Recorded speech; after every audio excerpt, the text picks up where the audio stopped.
नर्मदे हर चुनाव होने के बाद समाज की नवनिर्वाचित महिला अध्यक्ष सरिता पारे जी को पहले तो बहुत सारी शुभकामनाएं नर्मदा प्रखर की तरफ से।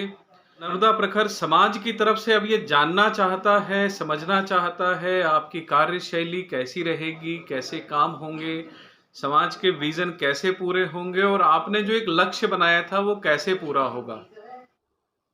दीदी नर्मदे हर नर्मदे हर बहुत सारी शुभकामनाएं आपको।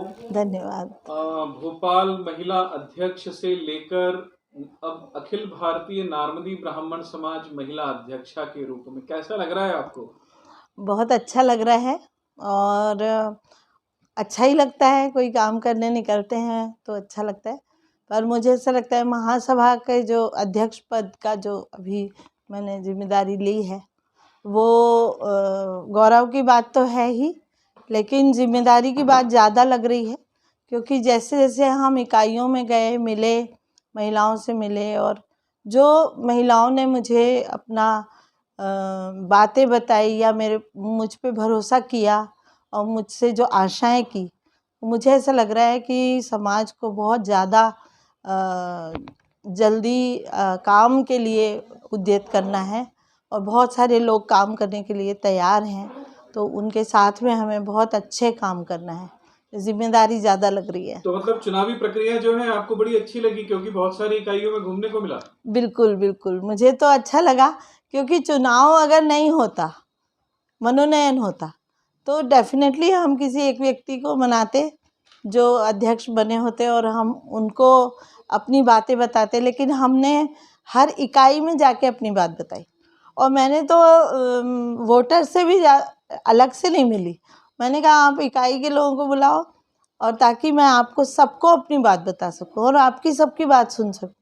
तो मेरा ये टाइम बहुत गोल्डन पीरियड गया कि मेरे को बहुत लोगों से मिलने का मौका मिला और बहुत लोगों ने मुझे अपनी योजनाएं भी बताई और ये भी बताया कि हम क्या क्या कर रहे हैं और क्या क्या करना चाहते हैं।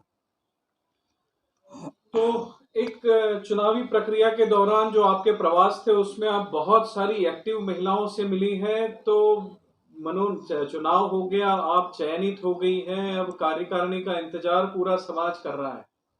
जी, कैसे मिलेगी और कब मिलेगी?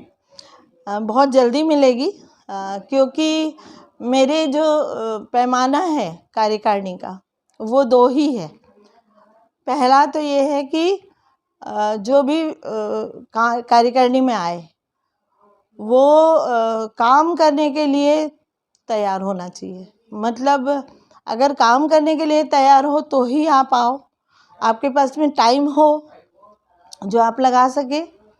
और काम करने के बाद में दूसरी जो मेरी वो है कि काम करने के बाद में आपको जो खुशी मिले वही आपका अंतिम लक्ष्य होना चाहिए। आपको अंदर से जो, जैसे हमारा नारदी महिला मंडल भोपाल जो है उसका तो हमारे टैगलाइन ही स्वांतः सुखाय है। हम काम करने जाते हैं सारी महिलाएं, जो वहाँ से खुशी मिलती है उसके बाद में हम कोई दूसरी आशा अपेक्षा नहीं करते कि इसके बाद हमको कुछ मिलेगा। तो मतलब नाम नहीं, केवल काम चाहिए रहेगा। बिल्कुल नहीं, नाम तो खैर देखिए, काम जो करता है उसका नाम अपने आप होता है, काम करने वाले का नाम अपने आप होता है। लेकिन कभी कभी महिलाएं हैं, थोड़ी भावुक होती हैं, थोड़ी भावनात्मक रूप से उनकी कुछ कुछ कमज़ोरी होती है, तो कभी कभी क्या होता है कि बहुत खुशी से, बहुत उस उत्साह से काम करती हैं, लेकिन उसके बाद छोटी सी बात से उनको बुरा लग जाता है। उसके कारण वो पूरी जितनी खुशी मिली शुरू से लेकर आखिरी तक उसका सबका खराब हो जाता है। तो ये मैं कहती हूँ कि जब आप खुशी से काम करने आए हो तो खुद की खुशी के लिए काम करोगे तो आप सदा खुश रहोगे, किसी के लिए मत करो। और काम करने के लिए जो तत्पर होंगे बस उनको ही लेंगे हम। तो बहुत सारी महिलाएं आपको मिली होंगी पिछले प्रवास के दौरान, तत्पर महिलाएं। जी, बहुत सारी। उनमें चयन की प्रक्रिया कैसी रहेगी? उनमें मतलब कई महिलाएं ऐसी हैं कि जो पहले से कुछ ना कुछ अपना चला रही हैं, अपने काम कर रही हैं, तो हम उनको अपने साथ में लेंगे। दूसरा, कई महिलाएं ऐसी मिली हैं जो जिनका ये रहता है आप बताइए क्या करना है, तो उनको लेंगे। और चाहे वो कहीं भी किसी भी क्षेत्र से हो और कैसे भी पढ़ाई लिखाई इससे भी मतलब नहीं है, लेकिन काम करने के लिए जो तत्पर होंगे। जो पहले से कुछ कर रही हैं, इसका मतलब ये तो नहीं निकाला जाए कि पिछली महासभा में या पहले इसके पहले जो पदाधिकारी थी उनको भी आप साथ में लेंगी? हाँ, अगर उसमें कोई पॉजिटिव कुछ होगा तो ही लेंगे।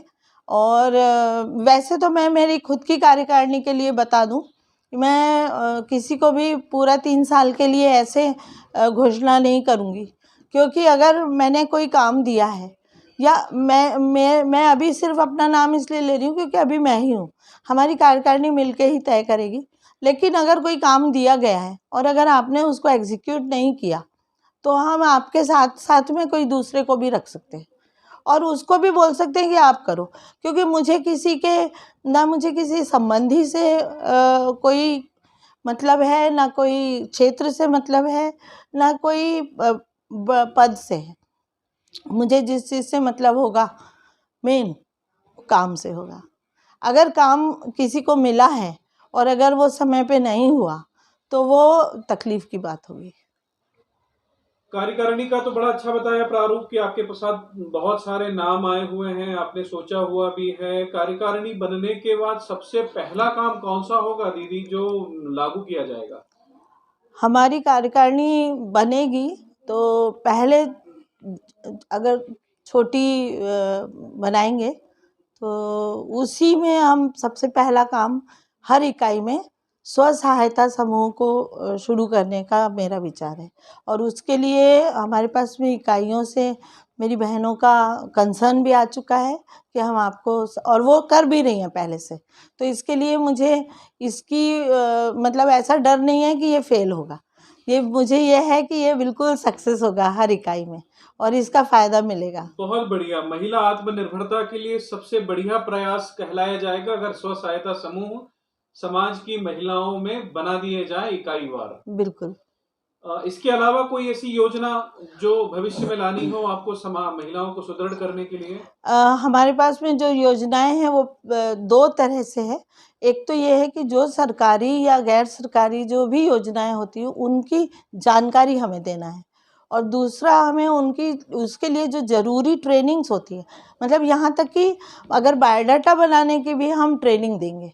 तो वो सारी चीज़ों के लिए हमने पहली तैयारी ये की है कि हर इकाई का एक अलग-अलग ग्रुप बनाया है, ताकि हम जब भी 1 घंटे का भी कार्यक्रम अगर हम करते हैं तो वो ज़्यादा से ज़्यादा लोगों तक पहुँचे और ज़्यादा से ज़्यादा लोग जुड़ के उसका लाभ लें।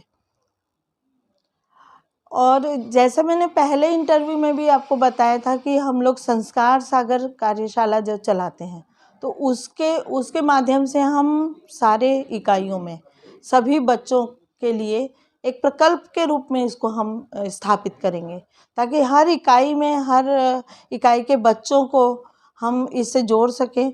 और ये हमारी सबसे बड़ी जो ज़रूरत है कि हम अपने बच्चों को आज से जोड़ लें अपने समाज में। तो वो चीज़ हम बहुत बहुत जल्दी करेंगे। भोपाल के उसमें तो चल ही रहा है, इंदौर में भी संस्कार सागर कार्यशाला को देखते हुए वीणा जी ने जो शुरू किया है सर्वांग संस्कार कार्यशाला।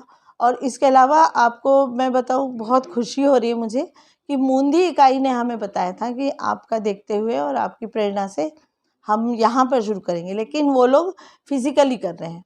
वो लोग वहीं पर 1 महीने में 1 दिन बच्चों को बुलाकर धर्मशाला में बच्चों को बुलाकर और वहाँ पर जो भी उनको नैतिक शिक्षा और श्लोक मंत्र वगैरह जो भी उनसे बन पड़ेगा वो लोग सिखाएंगे। तो ऐसा मैं चाहती हूँ कि हमारी हर इकाई में ये चीज़ होनी चाहिए, और ये चीज़ महासभा के द्वारा है करके और ज़्यादा मतलब और ज़्यादा विस्तृत रूप में होना चाहिए। बिल्कुल।